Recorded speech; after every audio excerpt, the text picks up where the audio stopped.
ells mateixos es demostrin que poden ser imaginatius, que poden fer projectes econòmicament viables, que tenen futur, que tenen possibilitats, i a més jo veig també una inquietud social.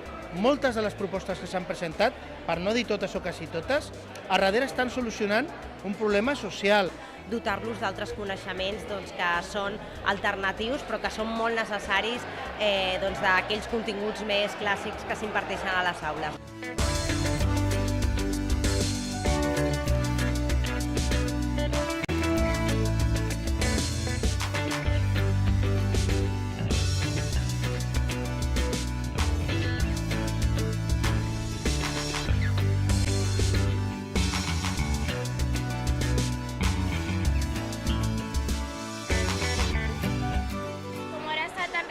Todo esto de los refugiados y también veíamos que estaban en unas condiciones precarias y que es que no se puede soportar esas situaciones para vivir, y aparte la cantidad de plástico que hay en el mundo, que es que dentro de nada vamos a vivir rodeados de plástico.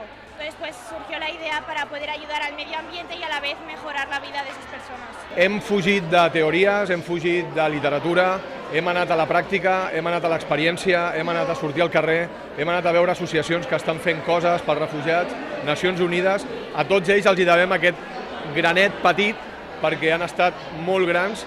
Veritablement hi ha una feina darrere brutal.